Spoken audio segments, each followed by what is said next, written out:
Today's photo comes from the Facebook group Haunted, Old and Beautiful by Amanda APS. This group is not the original poster of this unsettling photo you're about to see. The backstory of the photo is that a group of friends got together in October to have a good time along with a few drinks.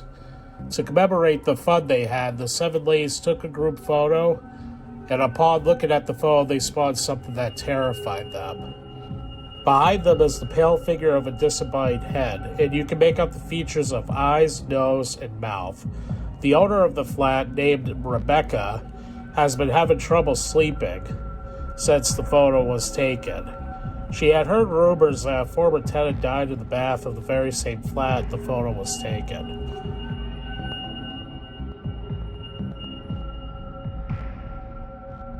A lot of commenters on this post nicknamed the spooky figure the Grinch. Some people have debunked this as just a curious bystander looking through the window, and if that was the case, this person would either be standing on something or is very tall to tower over the ladies in this photo. Some people have speculated that the photo was a hoax and someone was wearing or holding up a mask. What do you think? Comment below. If you think you have a photo of a spirit, then please send it to scaredsheetlessncn@hotmail.com and I may feature it in a future video. Also, if you would be so kind to leave a like and subscribe for future Scared Sheetless content. Keep it scary, Graveyard Disciples.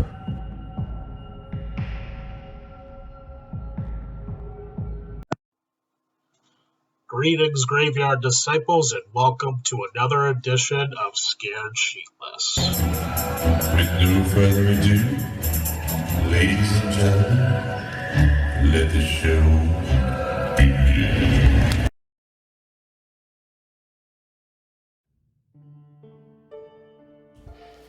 One of the most interesting ghost stories I've ever read comes from a place us New Hampshireites, all know well, and that is Franconia. Back around 1850 is when settlers came to Franconia Notch and discovered copper. Soon copper mines were a big deal in this area, a new way of making a living. And this new town became a great settlement to come to, but the Native Americans didn't agree with the new additions to their land.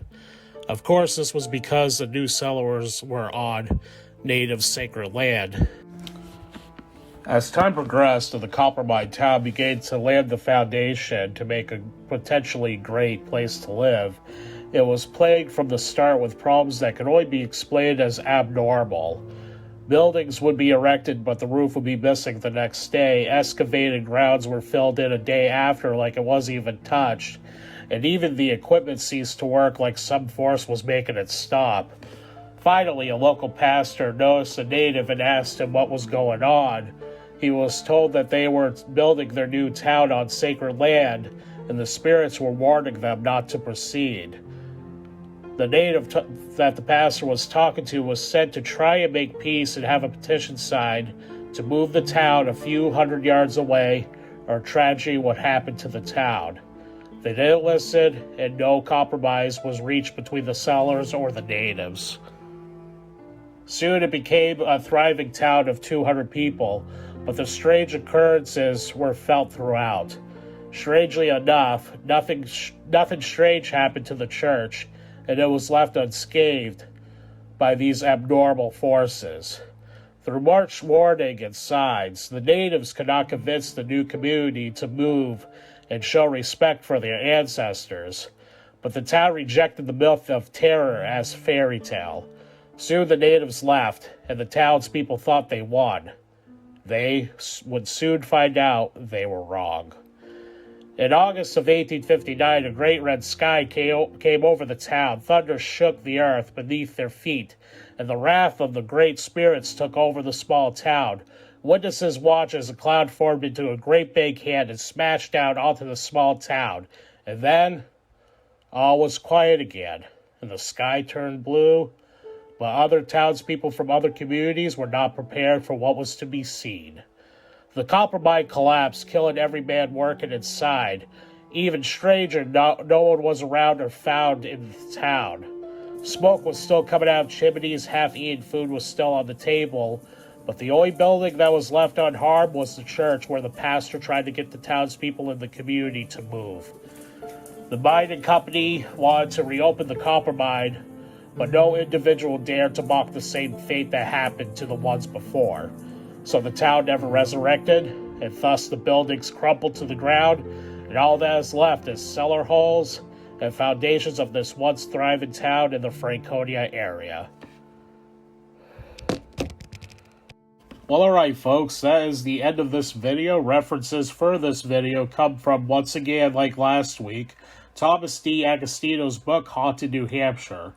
Unfortunately, I couldn't use actual footage or pictures of this town because, well, none of it exists. I'm not sure if this is another Ocean-born Mary hoax or what, but when I tried doing research on this video, I couldn't find anything aside from two things. One was Thomas D. Agostino's book, and the other was the article I did for this story 10 years ago, which was the script I used for this video.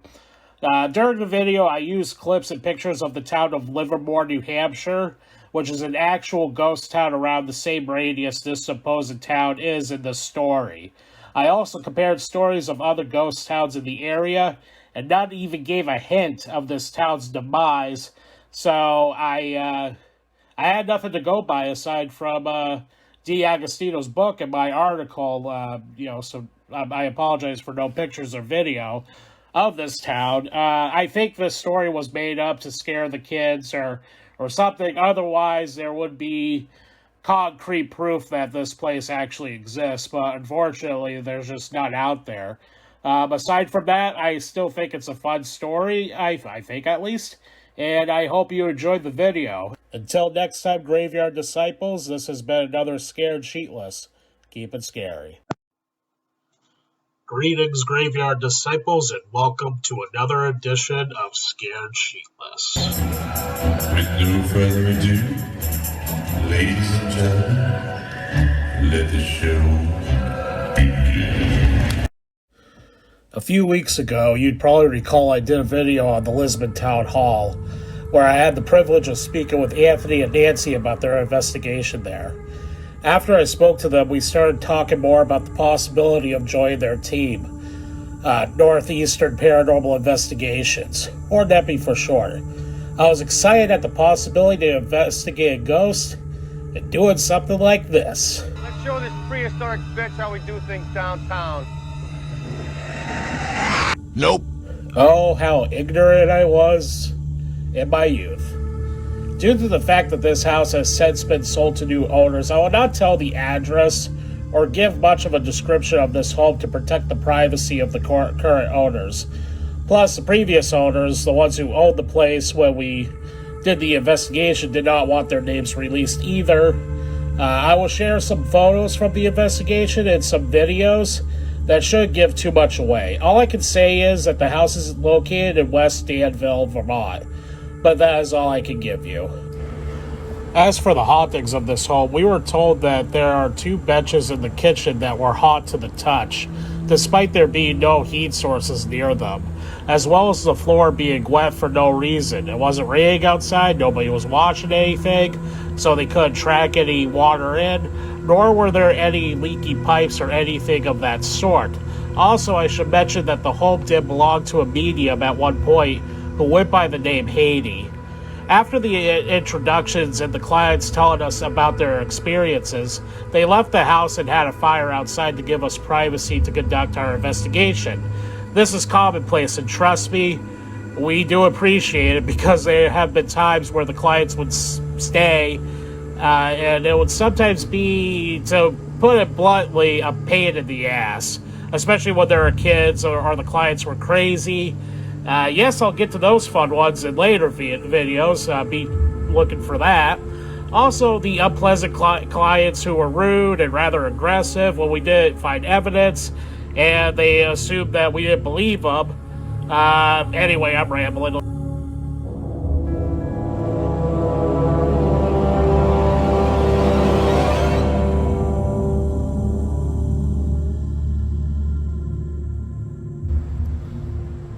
During an EVP session, Anthony did feel someone touch him, and like true professionals should, he did check his surroundings and nothing was near him. But he did feel like something did touch him. A few minutes after this, something touched the back of my ankle, which is a little low. Maybe they have a ghost cat, or my senses were running wild, wanting something, anything to happen. That first investigation excitement may have gotten the best of me, but who knows for sure. At another point, Anthony said he saw a white figure poking its head around a doorway before ducking its head back inside. Anthony went to investigate and found nothing there. Moments later, Nikki, Anthony's wife and co-investigator, said she saw a figure behind me and snapped a photo. However, nothing showed up in the photo. It is rather creepy that something or someone was seen in back of me, only to vanish moments later. After comes the fun part, where we have to cycle through and listen to or watch everything we recorded, analyze every picture we took. Here is our findings for this house.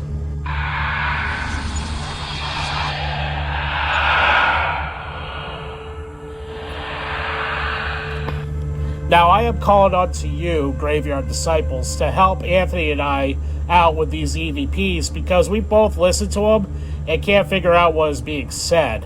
All we know is it's not any of us, and we were the only ones in the home, and the clients stayed out the entire investigation.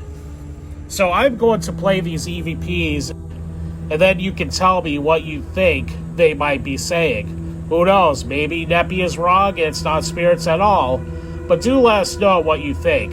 We welcome any ideas, even if it's contradicted to what we're saying. Have a listen.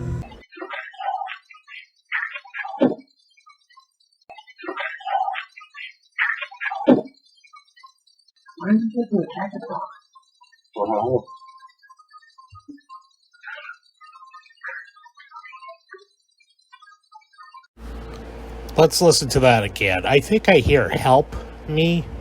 Yes, how original, but that's what I hear. But everyone's different. What about you?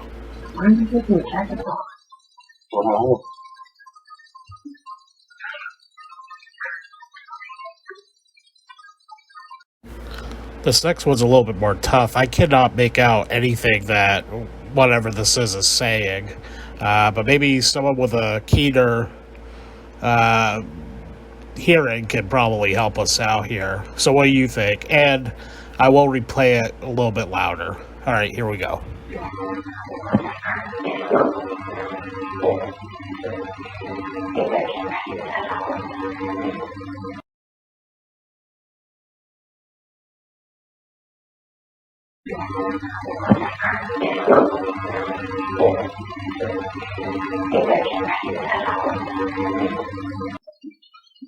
When you call that usual, which is straight on the ground, and then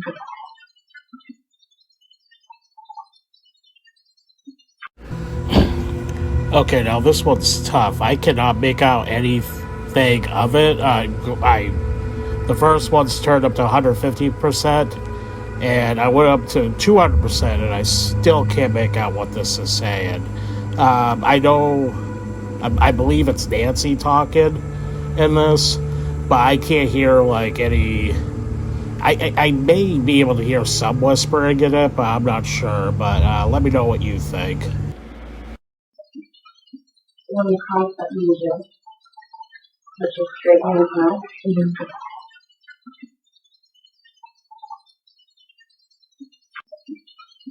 when you call that usual, which is straight on the ground, and then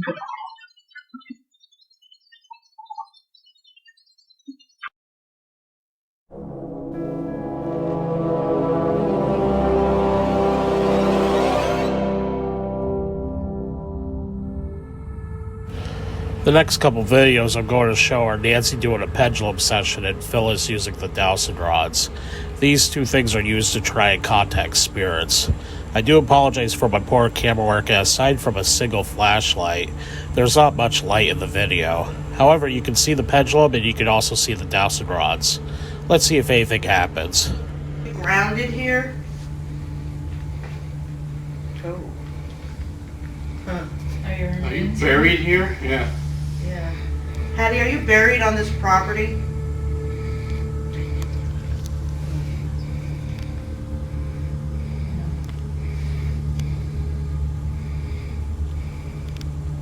Are there bodies buried on this property? Are there any bodies buried on this property?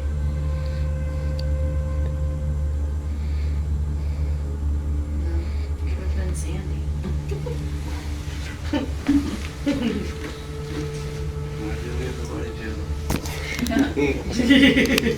Everybody always wants to know that.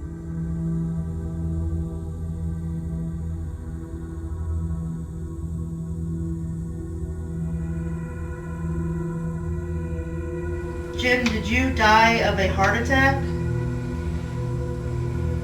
Yeah. Yeah.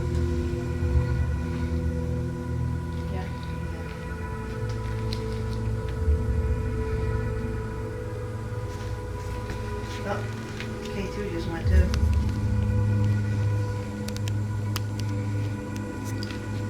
So it must have been like, I mean, it was a like instant thing, Yeah. which is Yeah, just- the best way. Yeah, ask them if it's better there. Are you happy where you are, Jim?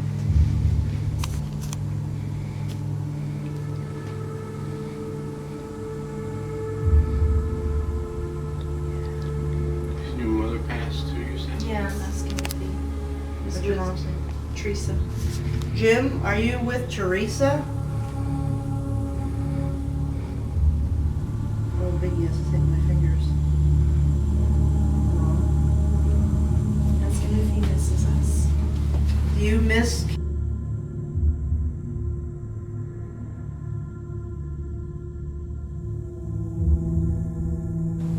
And your grandkids?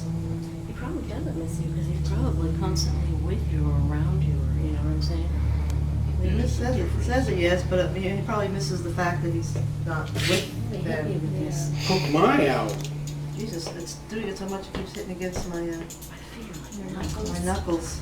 Maybe it's This his. is your brain. Why don't you sit on it and rotate? Ow.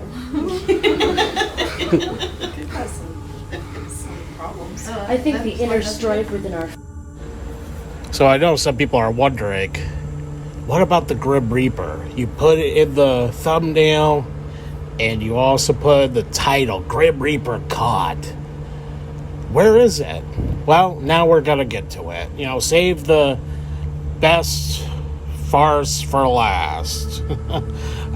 So, no, it's not clickbait. I know a lot of paranormal YouTube channels tend to do this, and yes, I do plan on making a video why I personally don't like paranormal YouTubers doing clickbait, you know, thumbnails. It's just, it irritates me. I understand why, you know, for the clicks and for that sweet monetization, but personally, I just don't like it. But anyway, so this isn't clickbait. I actually did capture this photo. It was taken during the investigation by me, and just for context, when I was younger, I was a hardcore, you can't tell me otherwise, every bump and creak of a house was, you know, was a ghost believer. Basically, I was ignorant towards the paranormal. Nothing wrong with being a staunch believer or a staunch skeptic for that matter, but you do have to keep your feet planted and take a rational approach when investigated. But because of this, I was naive towards things like pareidolia. I hope I'm saying that right. Basically, meaning your brain tries to make sense of patterns it sees, and you start seeing, you know, faces or what have you. For example, if you look at a wooden door, eventually you will see like a face or something. Also, a great example is that toast that looked like it had Christ on it, Jesus Christ on it, Jesus toast. Or if you're looking at the clouds, you will see something like an animal. A good friend and fellow paranormal investigator and current owner of All Things Weird store in New Jersey, cheap plug, Chris Chaos, totally his real name, did a fantastic article on pareidolia, which I'll provide in the description below. Check that out. But with that said, let's get to the photo. Look at it for a little bit. Pause the video if you have to. But but I was dead set on thinking I caught a picture of a Grim Reaper looking at me through the window. I swore up and down that I saw the eye holes in the mouth of a skull, wearing a hood, holding his scythe. I posted on Facebook the day I discovered it, frantically saying, "It's the Reaper, dude," and people were like, "Yeah, I can see it too, freaky." And I showed Anthony, and he's like, "Nah, man, that's probably a smudge on the window," and I respected his opinion, although I cursed him under my breath for the next few months. Oh, he's just jealous. I caught the Grim frickin' Reaper, and all he got was some ghost being handsy with him. Hi, Anthony. I know you're watching. But eventually time heals all wounds, and I had to admit that he was more than likely right, and I stopped cursing him under my breath and calling him jealous. So, yes, I don't think that this is the picture of a Grim Reaper, but still, I mean, you can look at it. I mean, I still see it even to this day, but I know that's more than likely like a smudge on the window or something, who knows.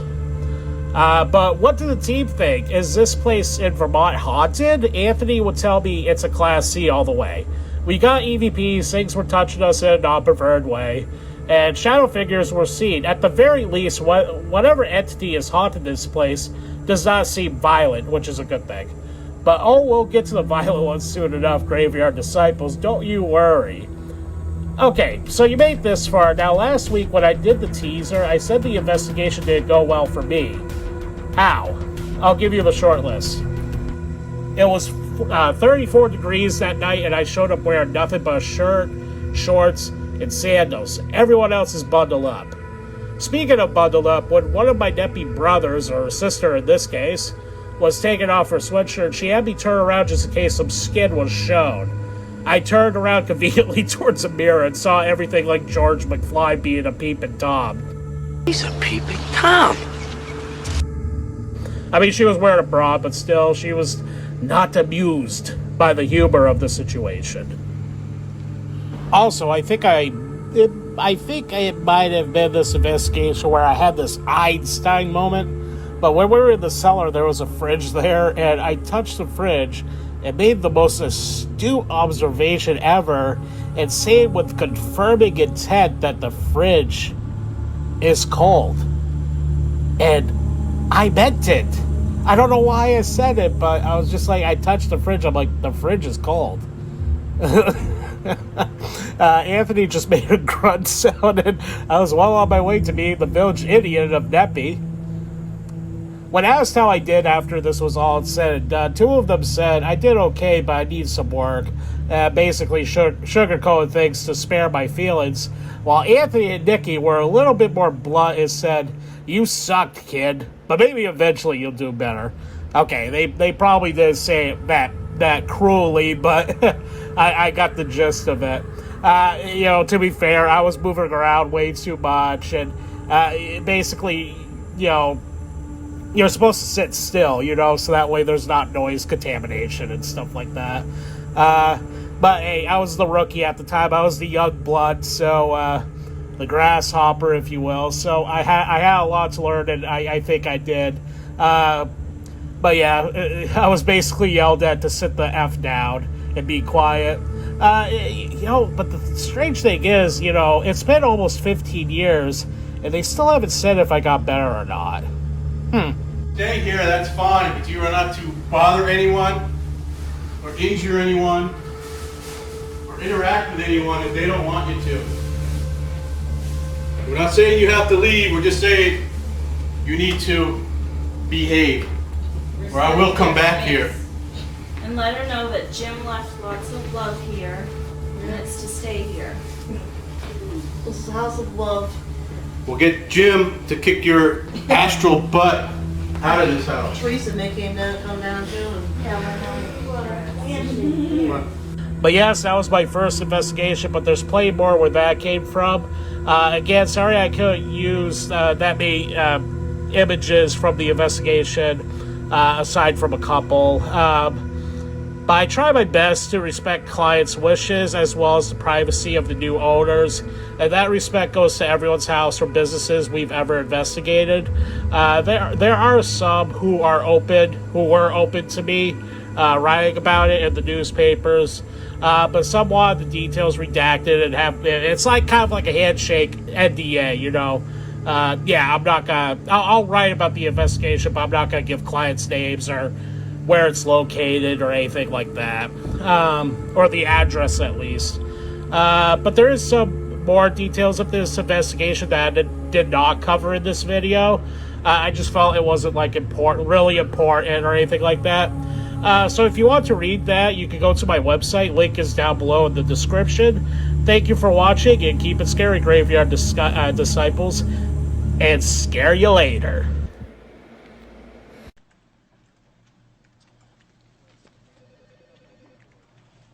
That is the worst idea I've ever heard in my life, Tom. Yes, it's horrible, this idea. Hey there, folks. Just a quick introduction before I get to the facts. Normally I say greetings, Graveyard Disciples, to start one of my normal videos off, but this isn't a paranormal video. But Scared Sheetless isn't just about ghosts and things that go bump in the night. No, actually, over Scared Sheetless's 13-year history, as a blog at least, I've done quite a few blog pieces and a few articles on the world's most famous ship, the RMS Titanic. I figured since I'm doing video versions of my blogs, articles, what have you, why not do a couple on the subject I also enjoy talking about, the Titanic. A few months before I started doing Scared Sheetless videos, I had the idea of doing a channel focused on shipwrecks. My idea was to call it The Reckoning, but spelled, W-R-E-C-K, for wreck. I'm not very good at names, but I thought it was, easy to remember at least. Anyway, instead I'm just going to do that here. You get some paranormal, some macabre, and some shipwrecks. Because shipwrecks are creepy too, people with, people don't like seeing human, man-made objects underwater. So hey, I think it works out. Now, most of you, I'm sure, who are going to watch this probably know quite a few of these facts, and that's fine. I did these as a way to maybe introduce the Titanic to a new generation of Titaniacs, as we're called, and hopefully keep the interest in Titanic afloat for generations to come. These videos will be just quick facts. I'll leave the more elaborate pieces to the fine folks, such as historic travels or the big move. Anyway, this introduction is actually longer than the facts part, so let's get to why you're here.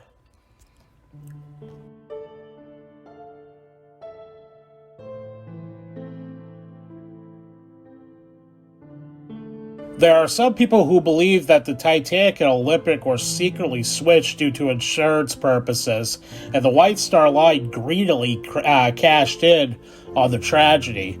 This has been debunked. And just for, for your information type of deal, Historic Travels did a pretty good piece on that too. I'll try to find it and put the link in the description. The Titanic's original maiden voyage date was supposed to be in March, not April, but plans changed due to Titanic's sister ship, Olympic's collision with the HMS Hawk, but also for another reason that we'll get to in a moment. The Titanic struck the iceberg because of a curse? There was a conspiracy theory going around that the Titanic sank due to an Egyptian curse. The theory goes that the Titanic has some interesting cargo on board aside from domestic animals and a few cars. The mummified remains of Amun-Ra. This has also been debunked. The Titanic's maiden voyage almost didn't happen again due to a huge coal mine strike in 1912, just months before the Titanic's first voyage, and only voyage, let's be honest here. The White Star Line put a halt to all ships and used those ships' coal storage to stock the Titanic so she could set sail on April 10th as scheduled. Speaking of coal from the Titanic, you can actually buy a piece of it online. Do you own a piece of Titanic's coal? Let me know in the comments. The Titanic is no longer owned by the White Star Line, which yes, makes sense for a multitude of reasons, but rather a company that used to be called RMS Titanic Inc., which changed its name to Premier Expeditions. They have auctions and sell items that they got from the ship. Some believe this is a form of grave robbing, while others say it is to preserve the history of the ship, as she is rusting away at an alarming rate. And those people feel we should save as much of the Titanic before she's gone forever. There is a rumor, though it has been proven to be false, that the 1911 version of the Poseidon Adventure was played the night the Titanic struck the iceberg. For those who do not know, this movie is based on another ship disaster. A lot of us are familiar with the 1970s version, as I am. It's one of my favorite movies of all time. And because I could find nothing of the 1911 version, I decided to play that version in the background instead.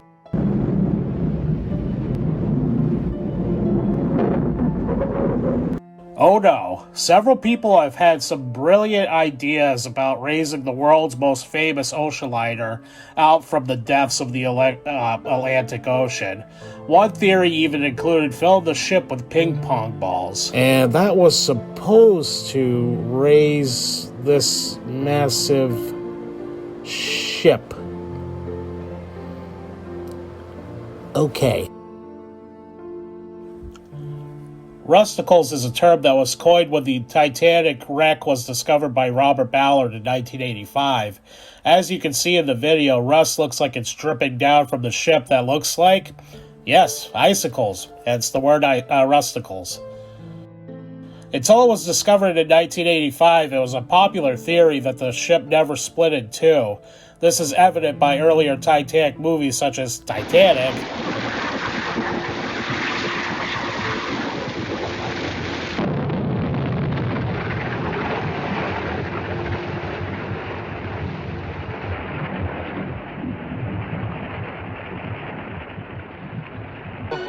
and Night to Remember.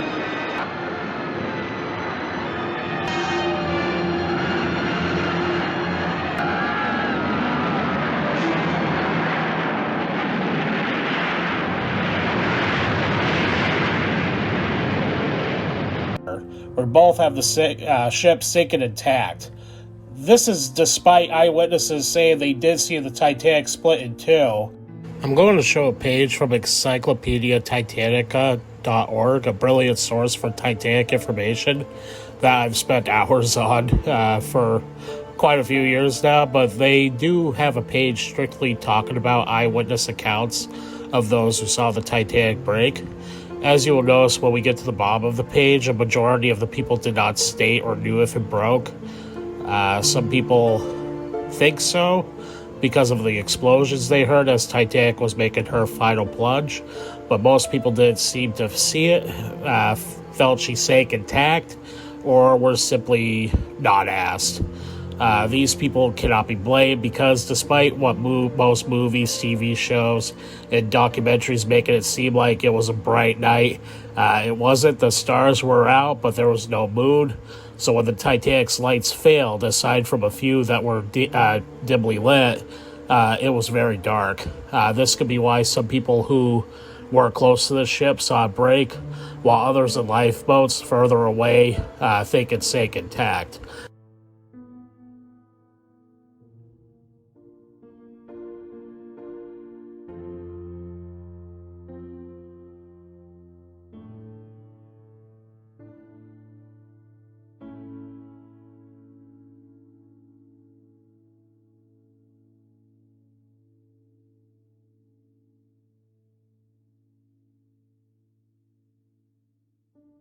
I'll provide a link to the video where Ocean Liner Designs, a great channel I recently found, did a fantastic job recreating how those in lifeboats in the water would have experienced the breakup and how dark it truly was that night on April 15th. Thank you so much for watching. This video turned out to be longer than expected because my plan is to make these videos run time under 5 minutes. My plan is, and I think it's a good one, is every April 15th compile all the videos I've done on the Titanic for that year and release it in a log version for the anniversary of the sink. And I mean, I can keep this up until the day I no longer want to do Scared Sheetless, so it could be a pretty long ongoing series, and hopefully it is, because I'm sure much like you, I can't get enough of the Titanic. I just really enjoy talking about it. I hope you enjoyed the video, and I hope to see you next time on Titanic Facts. I normally say keep it scary, closing out on all my other videos, but this isn't paranormal, so keep it sailing, I guess. We'll just go with take care and hope to see you next time. All right. Greetings, Graveyard Disciples, and welcome to another edition of Scared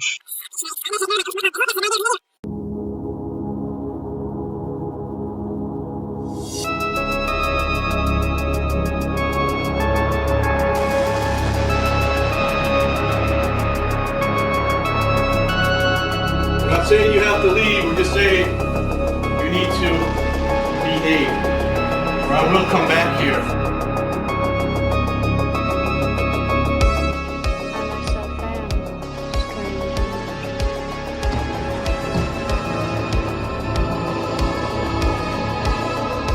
Greetings, Graveyard Disciples, and welcome to another edition of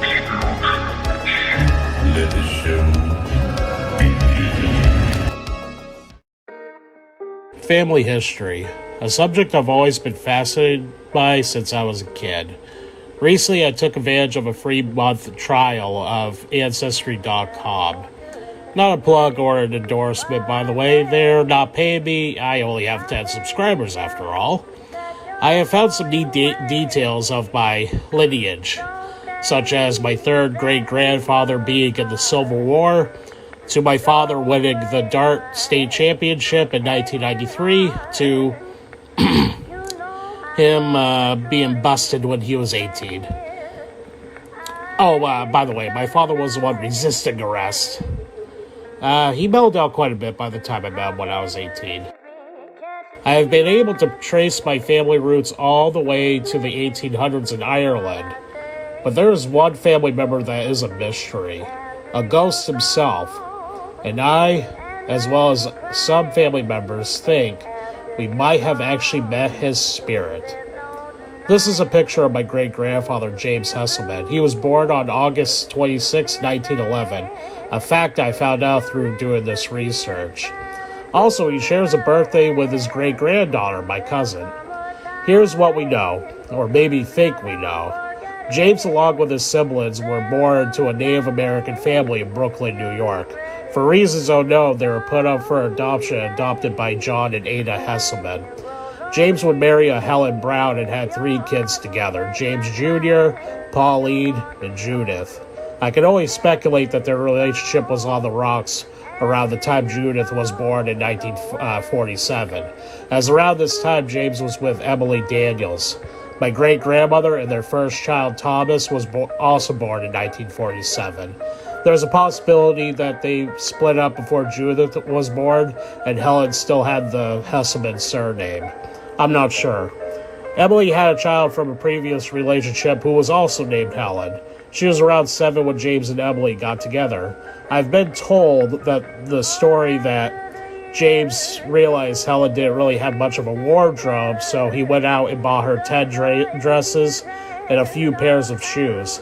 Helen did consider James to be her father, as evident on her marriage certificate I found through Ancestry.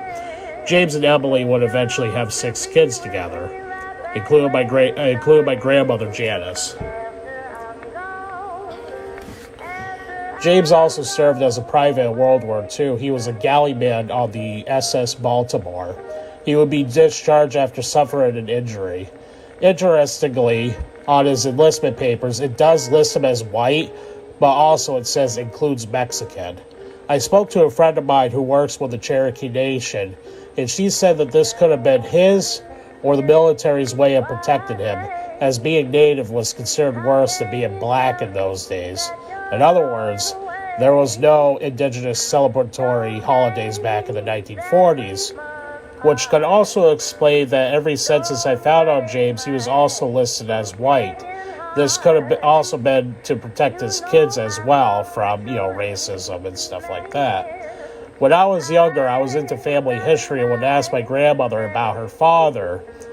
She did confirm he was Cherokee and was taken from his family, but other than that, she didn't know much about him either, despite knowing him for 14 years.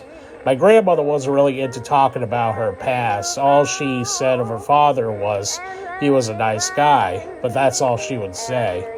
James would eventually die of cancer on December 10th, 1962 in Middletown, Connecticut.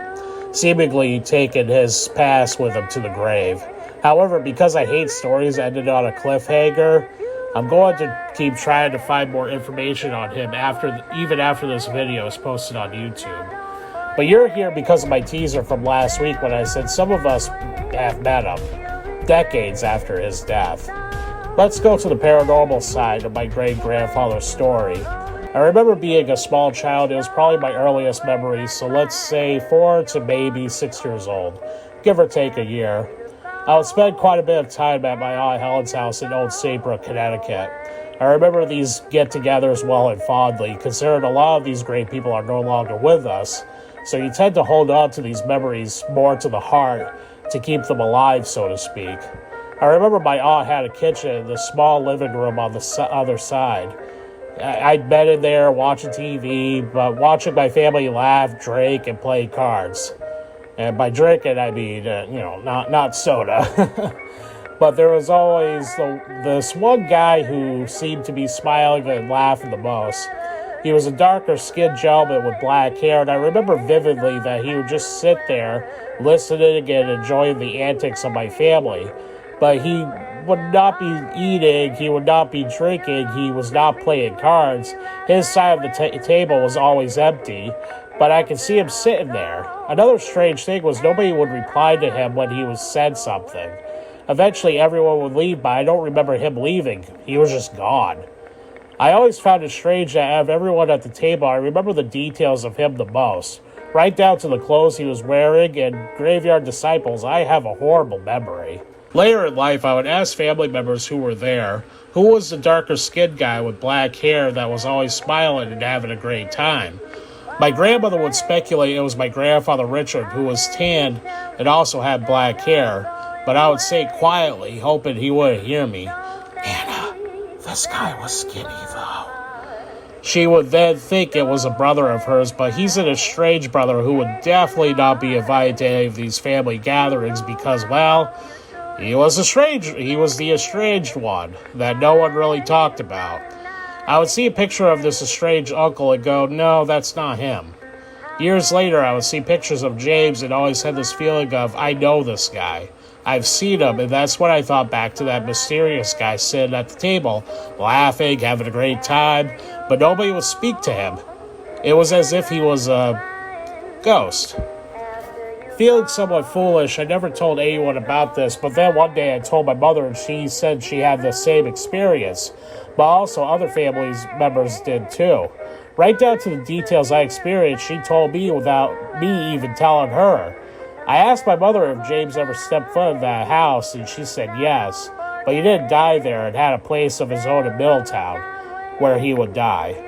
Now, before the skeptics in the crowd roll their eyes very hard, I'm sure, I do understand that kids have overactive imaginations, and there's a possibility that I saw a picture of him when I was, at that age, when I thought I saw him and just forgot about seeing the picture.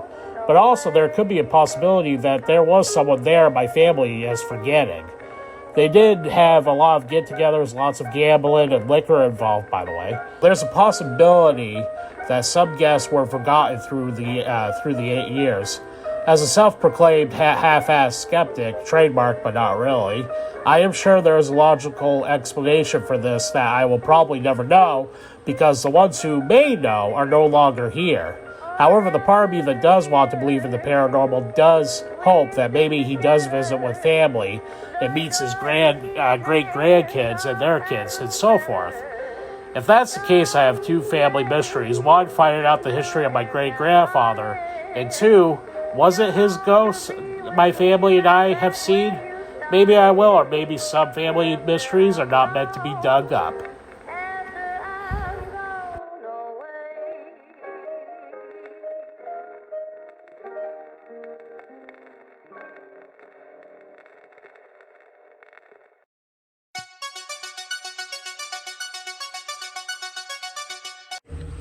Greetings, Graveyard Disciples, and welcome to the first episode of Scared Shortlist.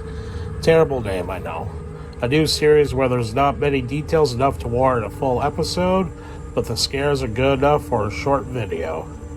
Today we talk about a place that was part of me and my family's life for almost 2 decades. This is the P&D Quickstop, a former mom and pop shop in Lisbon, New Hampshire, where you can buy gas, beer, great food made by Jody, and just a friendly place to treat you like you were a friend rather than just a customer. But also, from my experiences and others, maybe a few customers from the other side as well. When my family first opened the store, I did hear from some of the locals that the place was supposedly haunted by a former mechanic who died tragically when the store was a garage. The story goes that the mechanic was working on a car that was on a hydraulic lift when something went wrong with the lift, and it failed, crashing down and crushing the poor mechanic, who unfortunately lost his life. The story was tragic, though it didn't stay on my mind for very long. We had a store to take care of. But soon strange occurrences would start happening, such as products flying off the shelves, a muffin all of a sudden flung off the shelf right next to me when I was stalking one day with enough force to send it straight down the aisle. The windows were sealed shut, so no draft, and the AC was at another section of the building, not even blowing in that direction. So what caused that muffin to be thrown so violently off the shelf? Another incident that happened to me was when I was out back and I saw this strange mist forming a few feet away from me. It actually looked like the shape of a person. When I went to grab my cell phone out of my pocket to record it, I turned back and it was gone. Other employees of the P&D said they had paranormal experiences as well, especially when they thought they were alone. One employee told pretty much everyone this account of seeing the reflection of someone's legs and boots on the cooler windows. She thought this was strange, so she went to check, and when she turned the same corner, no one was there. She looked around the entire store, and the store only had one exit, which was in view everywhere in the store, so she should have been able to see anybody leave. She couldn't find anyone. When she was thinking that maybe she just thought that she saw someone, suddenly one of the cooler doors slammed shut on its own. Needless to say, the experience startled her. I asked a few of the older locals if the story of the mechanic is true, and even though some scoffed at me about the paranormal claims, it was confirmed that the mechanic story did in fact happen. Is he haunting his former workplace? The offer was always on the table for NEPI to investigate the P&D Quickstop, but unfortunately in 2021 was its last year of operation before it was sold to Dewey's, a competitor across the street. It became Little Dewey's. Considered my aunt who owned the store, the owner of Dewey's were competitors who didn't really get along.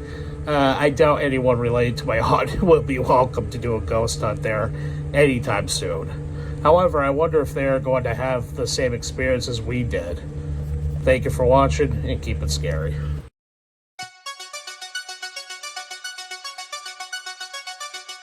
Waterville Valley is a small town in New Hampshire with a population of only 508 citizens, according to a census conducted in 2020. It has hosted a few famous citizens such as co-authors of the hit children's book Curious George. H.A. Ray and Margaret Ray had a vacation home in Waterville Valley where they would write several books of the Little Chip's adventures. This house is now the tourist attraction, the Curious George Cottage. But the story I'm about to tell you has nothing to do with the mischievous Chip. However, it does have to do with a creature that has been reported to lurk around the darkest corners of the White Mountain National Forest. Our story begins with a man who takes his wife and daughter annually on a trip to Waterville Valley's White Mountain National Forest.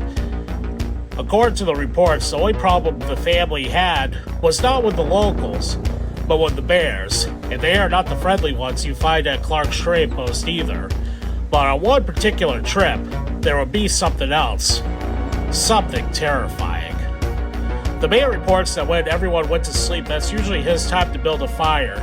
Fires are meant to be enjoyable, relaxing. But not when you start to hear the noises he heard on this night in 2001. The sound wasn't a bear grunt, an owl, or a deer breaking a branch. It was sneaky, as the camper put it.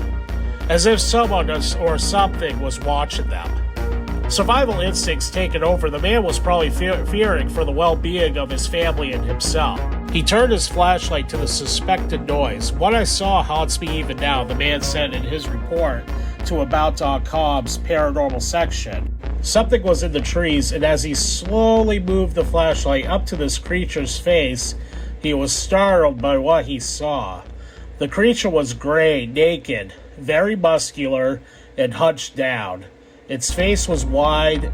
If it was to stand, it would be 5, maybe 6 feet tall. Its skin like leather, and its eyes were maybe the freakiest part described by this man. They were big, but even with the light on them, they were black as coal. Another feature was his legs, which were muscular, but looked like they could have been a bird's legs. Whether or not the thing was startled by the flashlight is anyone's guess, as it just looked at the camper. The creature then jumped off the trees and was out of sight. The man went in and woke up his wife, daughter, and a friend who tagged along. They, of course, thought he was crazy. They fell asleep while he decided it was best to sleep in the van. This is normally where I would say, and they never went back and lived happily ever after. But you would be wrong, Graveyard Disciples. Because this man and his family did go back.